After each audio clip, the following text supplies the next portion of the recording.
Success is something you attract by the person you become. Success is not something you pursue, chase, run after. Success is something you develop, something you become. You attract success. So the whole key to unlock all the treasures, whether it's economic treasures or spiritual treasures, financial, social, personal, every way you can possibly think of, is by your own personal development.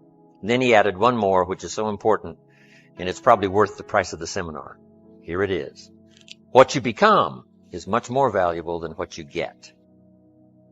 What you become is much more valuable than what you get.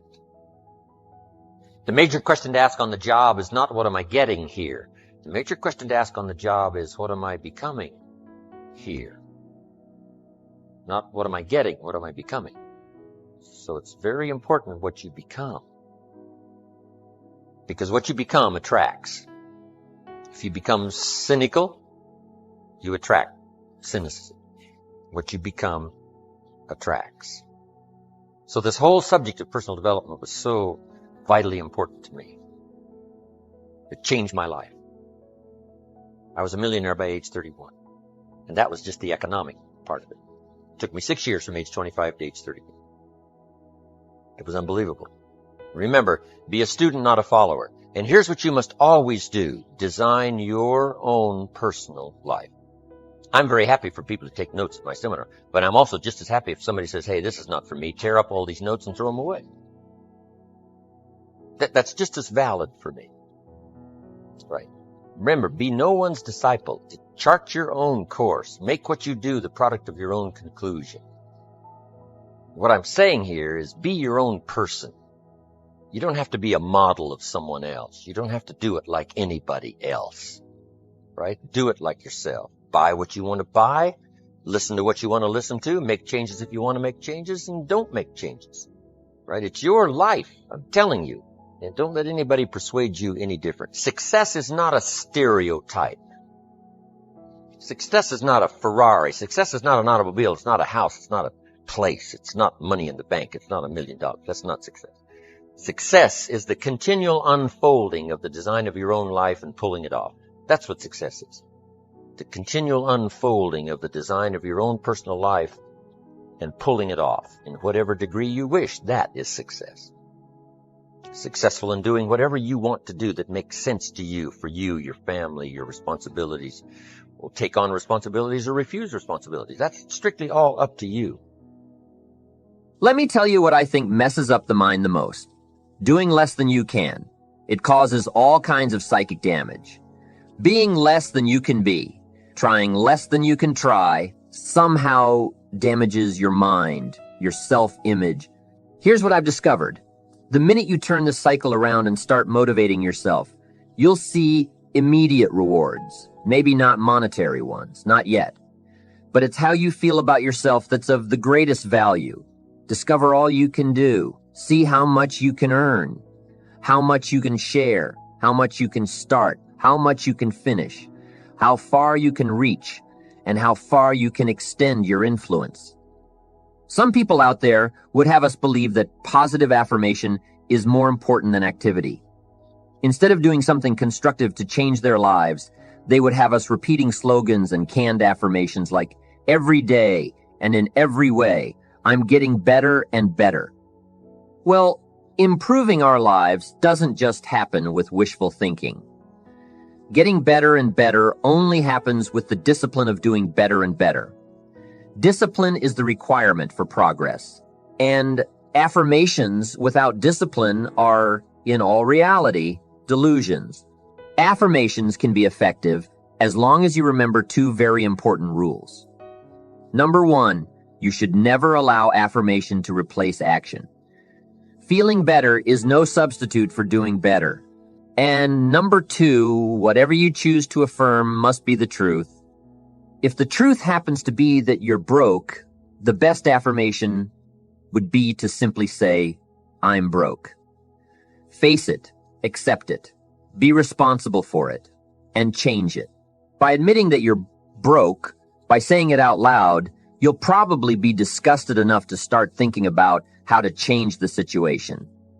Anyone saying, "I'm broke with any conviction," will most likely be motivated to take action. Confronting harsh realities has an incredible effect. Confronting the truth and then disciplining yourself, instead of failing to take responsibility, inevitably leads to positive change. Reality is always the best beginning. You see, within reality lies the possibility to create your own personal miracle. And the power of faith starts with reality. If you can bring yourself to state the truth about a situation, then, as the saying goes, the truth will set you free. Here's another old saying: faith isn't faith unless it's all you're holding on to. If your life and your circumstances have resulted in a situation that is ugly, call it ugly. If you've lost it all, admit that you've lost it all. Be responsible for it. And if faith is all you've got left, use it. Create your own personal miracle. Once you understand and accept the truth, the promise of the future is freed from the shackles of deception. Once you accept the truth, the promise of the future will pull you forward. For every disciplined effort, there are multiple rewards. That's one of life's great arrangements. In fact, it's an extension of that biblical law that says that if you sow well, you will reap well. Here's a unique part of the law of sowing and reaping. Not only does it suggest that we'll all reap what we've sown, it also suggests that we'll reap much more. Life is full of laws that both govern and explain behaviors. But this may well be the major law we need to understand. For every disciplined effort, there are multiple rewards. What a concept! If you render unique service, your reward will be multiplied. If you're fair and honest and patient with others, your reward will be multiplied. If you give more than you expect to receive, your reward is more than you expect. But remember, the key word here, as you might well imagine, is discipline. Everything of value requires care, attention, and discipline. Children require discipline. They must have a structure built for them. They must have boundaries to work within so they feel secure and comfortable to explore and grow.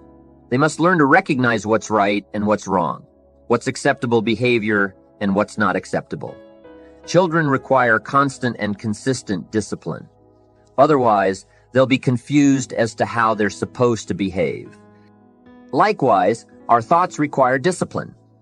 We must consistently determine our inner boundaries and our codes of conduct, or our thoughts will be confused. And if our thoughts are confused, we will become hopelessly lost in the maze of life. Confused thoughts produce confused results. Remember the law. For every disciplined effort, there are multiple rewards. Learn the discipline of writing a card or a letter to a friend. Learn the discipline of paying your bills on time, arriving to appointments on time, or using your time more effectively. Learn the discipline of paying attention, or paying your taxes, or paying yourself. Learn the discipline of having regular meetings with your associates, or your spouse, or your child, or your parent. Learn the discipline of learning all you can learn, of teaching all you can teach, of reading all you can read. For each discipline, multiple rewards. For each book, new knowledge. For each success, new ambition. For each challenge, new understanding. For each failure, new determination. Life is like that. Even the bad experiences of life provide their own special contribution. But a word of caution here for those who neglect the need for care and attention to life's disciplines. Everything has its price. Everything affects everything else.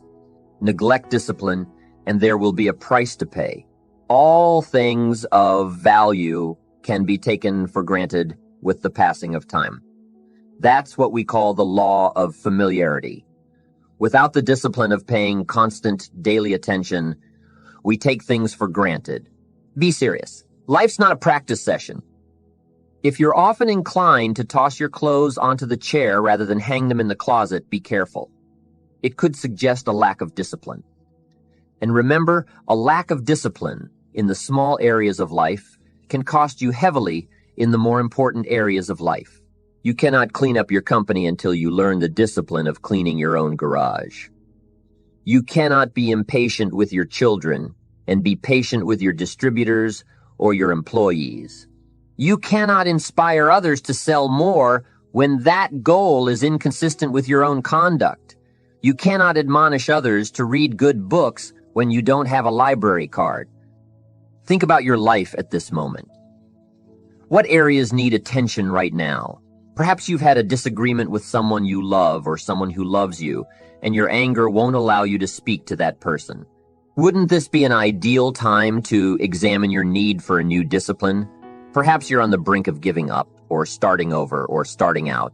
And the only missing ingredient to your incredible success story in the future is a new and self-imposed discipline that will make you try harder and work more intensely than you ever thought you could. The most valuable form of discipline is the one that you impose upon yourself. Don't wait for things to deteriorate so drastically that someone else must impose discipline into your life. Wouldn't that be tragic? How could you possibly explain the fact that someone else thought more of you than you thought of yourself, that they forced you to get up early and get out into the marketplace when you could have been content to let success go to someone else who cared more about themselves? Your life, my life, the life of each one of us is going to serve as either a warning or an example. A warning of the consequences of neglect, self-pity, lack of direction and ambition. Or an example of talent put to use, of discipline self-imposed and of objectives clearly perceived and intensely pursued. Engaging in genuine discipline requires that you develop the ability to take action. You don't need to be hasty if it isn't required, but you don't want to lose much time. Let's say you would like to build your library. If that is a strong desire for you, what you've got to do is get the first book, then get the second book. Take action as soon as possible, before the feeling passes and before the idea dims. If you don't, here's what happens. You fall prey to the law of diminishing intent. We intend to take action when the idea strikes us. We intend to do something when the emotion is high. But if we don't translate that intention into action fairly soon, the urgency starts to diminish. And a month from now, the passion is cold. A year from now, it can't be found. So, take action. Set up a discipline when the emotions are high and the idea is strong, clear, and powerful. If somebody talks about good health and you're motivated by it, you need to get a book on nutrition. Get the book before the idea passes, before the emotion gets cold. Begin the process. Fall on the floor and do some push-ups. You've got to take action. Otherwise, the wisdom is wasted. The emotion soon passes unless you apply it to a disciplined activity. Discipline enables you to capture the emotion and the wisdom and translate them into action. The key is to increase your motivation by quickly setting up the disciplines. By doing so, you've started a whole new life process. Here's the greatest value of discipline: self-worth, also known as self-esteem. Many people who are teaching self-esteem these days don't connect it to discipline. But once we sense the least lack of discipline within ourselves, it starts to erode our psyche. One of the greatest temptations is to just ease up a little bit. Instead of doing your best, you allow yourself to do just a little less than your best. Sure enough, you've started in the slightest way to decrease your sense of self-worth. There's a problem with even a little bit of neglect. Neglect starts as an infection. If you don't take care of it, it becomes a disease. And one neglect leads to another. Worst of all, when neglect starts, it diminishes our self-worth. Once this has happened, how can you regain your self-respect? All you have to do is start with the smallest discipline that corresponds to your own philosophy. Make the commitment. I will discipline myself to achieve my goals, so in the years ahead I can celebrate my successes.